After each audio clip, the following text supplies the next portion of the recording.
Salut à toute la team Rue des joueurs, c'est Léo et aujourd'hui on se retrouve pour ma nouvelle vidéo pronostic sur le match, donc la finale WTA de ce Roland Garros 2022. Donc on a une très belle affiche que je vais vous détailler juste après et vous donner différents pronostics sur cette finale femme de ce tournoi de Roland Garros qui touche déjà à sa fin. Donc si vous souhaitez miser sur cette finale WTA, vous pouvez le faire chez l'opérateur BetClick qui propose l'offre suivante. Donc jusqu'à 100 euros offerts en free bet sur votre compte si votre premier pari est perdant. Donc pour profiter de l'offre, il vous suffit de vous inscrire chez BetClick via le lien d'inscription qui est dans la description de la vidéo. Vous rentrez le code promo RDJ en majuscule et si votre premier pari il est gagnant, vous remporterez vos gains. Et s'il est perdant, BetClick vous rembourse le montant de votre premier pari en free bet à hauteur de 100 euros maximum. Donc surtout, n'hésitez pas à profiter de cette offre. Donc si on fait un petit point un petit peu sur les derniers matchs, j'avais pas encore fait un bilan sur les demi-finales WTA. Donc on avait le match Swiatek Kasatkina, j'avais donné le plus de 16,5 jeux qui n'est pas passé et le Trevisan Coco Gauff le plus de 17,5 jeux qui n'est pas passé non plus. Donc je fais un 0 sur 2 sur les demi-finales WTA. J'imaginais, j'avais donné un peu dans ma vidéo Swiatek gagnante et Gauff gagnante, c'était mes deux favorites niveau résultat. Mais si je n'avais pas proposé ça, j'avais préféré sécuriser le nombre de jeux. Je voyais quand même deux demi-finales assez accrochées et au final, on a Swiatek qui a déroulé et de l'autre côté, Gauff qui a déroulé également. Les deux ont vraiment dominé leur tournoi de A à Z et ses demi-finales également. Donc on passe un peu à côté, je passe moi en tout cas à côté de ces demi-finales-là. J'ai voulu choisir l'overjeu qui me réussit bien en WTA durant ce Roland Garros, mais qui m'a pas souri pour ces demi-finales. Donc on va essayer de faire mieux dans cette finale WTA. Donc vous verrez les pronostics que je vous propose, mais je pense que ça va être assez compliqué de trouver des bons coups, mais j'ai quand même repéré quelques cotes qui me plaisent malgré vraiment les différences de probabilité de victoire entre Swiatek et Coco Gauff. Donc si on fait aussi un petit bilan, ben, on a du côté des demi-finales ATP, donc les deux dernières affiches. Donc on avait Nadal contre Zverev dans le dernier carré et de l'autre côté on avait Casper Ruud contre Silic. Donc moi j'avais donné quelques pronostics, donc j'avais donné la victoire de Nadal, j'avais donné Zverev gagne un set, j'avais donné le plus de 32,5 jeux et donc j'avais donné le Rafael Nadal gagne et les deux joueurs gagnent un set. Donc je sais pas si vous avez vu le match, mais donc on avait un match vraiment qui s'annonçait spectaculaire, qui allait vraiment tiré dans la longueur. On avait un premier set vraiment très accroché. Zverev qui avait tous les armements pour remporter le premier set. Au final, il a un peu craqué mentalement, même il a hyper bien joué ce début de match où vraiment il avait le niveau qu'il avait face à Alcaraz. Et au final, il permet à Rafael Nadal de revenir un peu dans le match dans le premier set. Le set va au tie-break. Tie-break vraiment maîtrisé par Rafael Nadal qui a encore sorti des coups magnifiques pour remonter à un retard vraiment de 4 points dans le tie-break. Donc franchement, on avait un premier set et un tie-break de haut niveau. Donc Nadal qui remporte le premier set au tie-break. Ensuite, le deuxième set où, comme dans le premier set, Zverev prend l'avantage. Il arrive à breaker et à prendre l'avance sur ce deuxième set. On pense qu'il est de nouveau à sa portée. Au final, à l'image du premier set, vraiment même scénario copier-coller. Mentalement, il craque de nouveau, il permet à Nadal de revenir. Donc au final, le deuxième set va de nouveau au tie-break. Et juste au moment de commencer le tie-break, juste avant, sur le point de l'égalisation de Rafael Nadal à 6 partout, et ben on a une énorme blessure de Sacha Zverev. Je ne sais pas si vous avez vu si vous avez vu le match, si vous avez vu les images, mais donc vraiment la cheville de Alexander Zverev qui vraiment se tourne complètement, son pied, vraiment ses appuis qui restent dans la terre battue et sa cheville qui tombe complètement. Il s'est écroulé au sol en pleurs, il a crié. Franchement, c'était des images d'horreur, vraiment très très triste à voir. Rafael Nadal est directement venu voir ce qu'allait. On a vu directement sur le visage de Nadal qu'il avait compris que franchement ça allait pas, que c'était très très grave. Donc ensuite Zverev il est retourné au vestiaire, les médecins ont un peu observé. Nadal également, il a après annoncé Nadal quand il est revenu sur le court et en conférence de presse, il a dit que il était dans les vestiaires à côté de Zverev au moment où il se faisait ausculter et qu'il entendait les cris et les pleurs de Zverev. C'était vraiment une scène très difficile pour Nadal à voir de si près, etc. Et à ce moment-là du tournoi. Et donc au final, on a Zverev qui revient quelques minutes après en béquille, juste pour saluer l'arbitre, saluer Nadal avec une image vraiment qui sera l'image de ce tournoi, je pense, avec Zverev et Nadal qui se prennent dans les bras et on sent la tristesse sur le visage des deux hommes, de Nadal qui du coup a gagné ce qualifié en finale, mais également de Zverev qui faisait un très très beau tournoi et deux gros matchs. Alcaraz, Nadal, franchement, ils faisaient deux très très bons matchs. Et on sait qu'il se bat depuis des années pour remporter un grand chelem, Nadal l'a dit. Et ben voilà, perdre sur blessure, c'est jamais bien. Et donc au final, ben, il salue le public, standing ovation pour lui. Donc Nadal se qualifie comme ça en finale, mais donc il avait vraiment pas des mots pour décrire sa victoire. Il avait plus dépensé pour Zverev et pour son rétablissement qu'il espère très rapide à la fin du match. En tout cas, on voit encore l'âme de champion, de sportif de Nadal dans son discours d'après-match et on comprend pourquoi il est tant aimé et on voit que c'est un grand homme, que ce soit sur le terrain mais également en dehors. Mais donc du coup, ben, le match finit sur un abandon de Zverev sur blessure. Donc tous les pronostics, tous les paris sur ces matchs-là ont été remboursés. Donc on partait bien pour valider le Nadal remporte le match, même si le match pouvait s'annoncer serré. Le 32,5 jeux qui serait passé aussi. Bon, en tout cas, l'analyse que j'avais donnée du match, si on oublie la blessure, l'analyse a été bonne. On avait un match vraiment très accroché entre les deux, mais quand même Nadal qui prenait l'avantage dans les points importants. Si on se concentre plutôt sur l'autre demi-finale, donc entre Casper Ruud et Silic, donc j'avais donné Ruud gagnant, le plus de 34,5 jeux, et Casper Ruud et les deux joueurs gagnent un set. Donc on a Casper Ruud qui a eu un match vraiment très accroché. On fait vraiment une bonne performance sur ce match-là, vu qu'on a ben, Casper Ruud qui l'emporte en 4-7. Donc Ruud qui a perdu le premier set et qui après a déroulé sur les 3 sets restants avec un Silic vraiment qui a pris l'eau. Franchement, Ruud, il a été plus régulier et surtout plus performant sur la longueur dans ce match-là, à l'image de ce que j'imaginais un petit peu. Donc on fait une bonne performance sur cette demi-finale, qui est la seule qui est allée jusqu'au bout malheureusement. Donc après avoir un petit peu eu de mauvais résultats, même complètement sur les demi-finales WTA, on se rattrape bien sur la demi-finale ATP entre le Norvégien et le Croate. Donc là, donc on va analyser aujourd'hui la finale WTA. Donc l'affiche c'est Swiatek contre Gauff, donc la polonaise contre l'américaine. Donc je vais vous donner mes pronostics ainsi qu'un petit peu mon analyse. Donc voici mes pronostics. Donc si on regarde ce match-là, on a Swiatek qui a perdu un seul set. C'était en huitième de finale contre la jeune chinoise Zheng. Donc c'est le seul set qu'elle a perdu de tout le tournoi.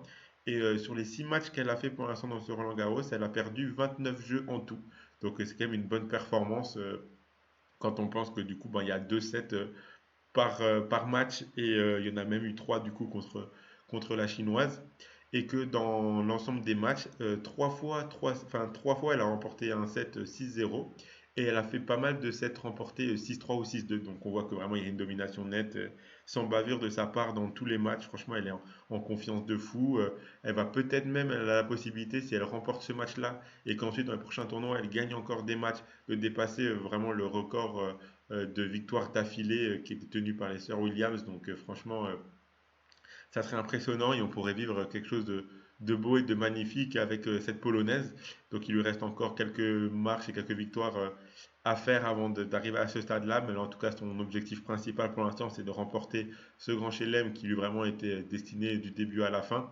Donc on verra, elle a réussi à atteindre la finale. Donc maintenant, il ne reste plus qu'un match, tout se joue là, sur ce match-là contre l'américaine. Donc je la vois quand même assez solide avec un bon mental et je ne la vois pas craquer maintenant. En face, du coup, on a la jeune américaine Coco Gauff qui, elle, arrive en finale en n'ayant perdu aucun set. Donc, elle en a même perdu un de moins que Swiatek. Et par contre, elle a perdu 34 jeux en tout sur les 6 matchs. Mais il y a eu 2 sets qu'elle a remporté 6-0 sur l'ensemble des matchs. Et elle a remporté beaucoup de sets 6-1, 6-2 ou 6-3.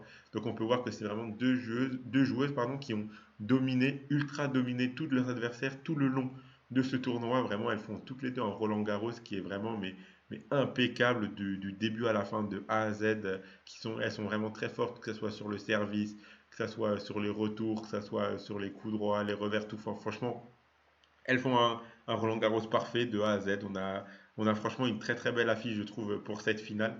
Après, elle peut potentiellement être déséquilibrée dans le sens où Swiatek, elle a quand même plus d'expérience de ces matchs-là. Elle a déjà gagné Roland Garros il y a 2 ans.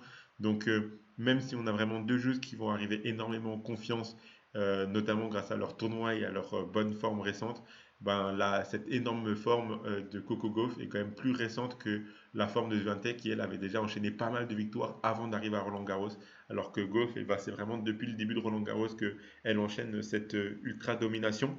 Et donc on pourrait avoir une Gauff légèrement plus déstabilisée, plus fébrile que Swiatek, en sachant que le mental de Swiatek pour moi me paraît quand même plus sûr et plus fiable et plus solide que celui de Coco Gauff, qui elle aura plus de pression à mon sens lors de cette finale comparé à la polonaise. À noter que sur les confrontations entre ces deux joueuses, ben, il y a eu une demi-finale à Rome sur terre battue où Swiatek l'avait remporté 2-0, 7-6, 6-3. Et en 2022, début d'année en février, à Miami sur dur, et ben Swiatek l'avait remporté 2-0, 6-3, 6-1. Donc pour l'instant, c'est deux confrontations. Les deux vont à l'avantage de Swiatek. Donc à voir ce que ça va donner. Mais moi, j'imagine quand même vraiment deux joueuses jouer un très bon tennis. J'en vois aucune vraiment jouer un match moins bon que l'ensemble de leur tournoi. Mais je pense que la fébrilité ira plus du côté de l'américaine que du côté de la polonaise. Je vois une polonaise plus fiable mentalement comparée à l'américaine. Et je pense que c'est sur ce point-là que ça va jouer. Et sur les points importants, sur les balles de break, sur les balles de break qu'il faudra convertir ou qu'il faudra protéger, et ben je vois Swiatek être plus solide et faire moins d'erreurs que l'américaine. Et donc je pense qu'une finale, c'est sur ces points-là que ça se joue. Et donc c'est pour ça que moi je privilégie plus une victoire finale de la polonaise où depuis le début du tournoi, on a vraiment l'impression qu'elle a une autoroute tout droit vers le titre. Et je pense que c'est pas la dernière marche qu'elle va s'arrêter et qu'elle va flancher. Donc pour mes pronostics, ben, j'ai essayé de vous sortir quand même quelques cotes parce qu'en sachant que ben, franchement pour les bookmakers ce match est vraiment énormément déséquilibré quand on voit que la victoire finale à Roland Garros de Swiatek était déjà difficilement trouvable à 2, on l'a trouvé au mieux à 2 sur les bookmakers au tout début du tournoi. Donc maintenant qu'elle est en finale, ben, on s'imagine que c'est énormément déséquilibré les cotes de ce match-là. Donc la victoire finale de Swiatek, donc Swiatek qui remporte le match, c'est coté à 1,14. Donc franchement, pour les bookmakers, il n'y a pas photo. Moi, j'imagine aussi une victoire de sa part, mais une cote à 1,14, franchement, ça se tente pas. Je vous l'ai mis juste parce que ben, c'est le scénario que j'imagine, mais franchement, ça vaut pas du tout le coup sur un match de tennis. Il y a la cote de Swiatek gagne le match 2-0 qui est coté à 1,45, qui là peut commencer à être intéressante, car je pense que Swiatek, elle va profiter de la fébrilité de Gauff pour vraiment l'achever le plus vite possible et pas se faire peur. Je pense que Swiatek, elle va vraiment essayer de à aucun moment douter lors de cette finale et vraiment être sûr à 100% de sa victoire et ne serait-ce que laisser une once d'espoir à Gauff et lui montrer juste qu'il peut y avoir une fragilité chez elle. Je pense que la Polonaise, elle va vraiment éviter ça absolument, car on sait que si à un moment ça déraille en finale, ça peut vite tourner, et je pense qu'elle va éviter ça au maximum. Donc elle sait que plus vite qu'elle remportera ce match-là, ben, plus vite que ça sera fait, et moins Gauff aura de chances de faire basculer la tendance. Donc je pense que la victoire de Swiatek de 0, elle est complètement possible. Pour aller avec ce scénario-là, il y a la victoire de Swiatek et le moins de 19,5 jeux dans le match, qui est coté à 1,80. Donc si c'est une victoire 2-0, ça voudrait dire qu'il y a 19, il faudrait qu'il y ait 19 jeux maximum. Donc ça passe avec un 6-3, 6-4 par exemple, qui comblerait pile le nombre de jeux. Donc moi je vous dis, j'imagine potentiellement, si on regarde un petit peu vraiment franchement la domination que les deux joueuses ont eue, et si on regarde vraiment le niveau de Swiatek qu'elle a eu tout le long de ce tournoi-là, et qu'on peut imaginer une légère fébrilité de la part de l'américaine, et ben c'est entièrement possible qu'on voit une finale vraiment à sens unique du début à la fin et qu'on voit une victoire de Swiatek 6-2, 6-3 par exemple, ou 6-3, 6-4, ou 6-4, 6-3, ou 6-3, 6-3, quelque chose comme ça quoi. Donc franchement, on peut avoir vraiment une finale assez à sens unique à l'image de la demi-finale, de la quart de finale, etc. Et de tous les matchs que Swiatek a eu juste contre la Chine, la jeune chinoise Zheng, où elle a légèrement galéré. Mais je pense que ce match-là lui a aussi fait apprendre quelque chose et elle a remarqué. Et je pense qu'elle sait que si la jeune chinoise ne s'était pas blessée au cours du match, peut-être qu'elle aurait pu sortir et se faire éliminer. Donc je pense qu'elle va pas refaire les mêmes erreurs qu'elle a pu faire dans ce match-là et tout donner à chaque point, à chaque jeu. Et on remarque que depuis ce match-là contre la chinoise Zheng, et ben Swiatek, elle expédie encore plus les matchs depuis ce match-là. Donc sinon, il y a aussi le moins de 18,5 jeux dans le match, côté à 2,03. Donc ça ferait un 6-3, 6-3 par exemple, ça ferait 18 jeux, ou un 6-3, 6-2, un scénario que j'imagine. Le 6-3, 6-2 me plaît bien, ou le 6-3, 6-3. C'est vraiment ces deux scénarios-là que j'imagine. Et donc pour aller avec ça, ben, il y a une petite cote un petit peu fun que je vous ai sortie pour les plus courageux, ceux qui veulent mettre la petite pièce. C'est le score exact au premier set, le 6-3 pour Swiatek. Donc Swiatek qui remporte le premier set 6-3. Donc ça peut se tenter. Ça peut se tenter parce qu'on sait que Swiatek, bah souvent, c'est dans les premiers sets qu'elle fait la différence. Elle arrive assez souvent à breaker d'entrée dans le match ou très très vite. Et après, de temps en temps, elle se fait débriquer juste derrière. Après, on sait que Gauff, sa fiabilité, sa principale force, c'est quand même son service qu'elle a énormément amélioré pour ce tournoi-là. Donc je vois quand même Gauff réussir à remporter quelques jeux, un ou deux, sur son jeu de service dans le premier set. Et après, potentiellement réussir à débreaker une fois Swiatek dans le premier set si jamais elle se fait breaker assez tôt, réussi à débreak juste derrière. Mais donc, je vois le 6-3 en tout cas me paraît vraiment fort plausible pour le premier set et où on aura peut-être une Coco Gauff qui va arriver en finale un petit peu avec le bras qui tremble, la raquette qui tremble et bah, je pense que contre Viantec dans le premier set, ça peut punir directement d'entrée et donc Gauff peut potentiellement commencer le match avec un break de retard et du coup le set pourrait se finir en 6-3 donc c'est un scénario qui peut tout à fait être possible selon moi donc pourquoi pas tenter la petite mise. Donc voilà, donc pour le combiné que je vous propose, j'ai gardé le pronostic suivant. Donc Swiatek qui remporte le match et moins de 19,5 jeux dans le match, donc qui est coté à 1,80. Donc si vous mettez vos 100 euros de BetClick sur ce pronostic-là, si ça passe et qu'on a une victoire vraiment très facile de Swiatek, vous remporterez 180 euros. Et si ça passe pas, que le match est légèrement plus accroché, ou voire même que Kokugo vous remporte le match, on ne sait jamais, et ben BetClick vous remboursera 100 euros en free bet et vous pourrez continuer à jouer sur les matchs de Ligue des Nations qui arrivent ou la finale ATP qui arrive ce dimanche entre Rafael Nadal et Casper Ruud. Donc voilà, c'était Léo. N'hésitez pas à mettre un pouce bleu, à vous abonner à la chaîne Rue des Joueurs, à activer la cloche pour être notifié dès qu'on fait un live ou dès qu'on sort une vidéo. Et ben, n'hésitez pas à donner en pronostic vos commentaires et votre scénario que vous imaginez pour cette finale WTA entre Iga Swiatek et Coco Gauff.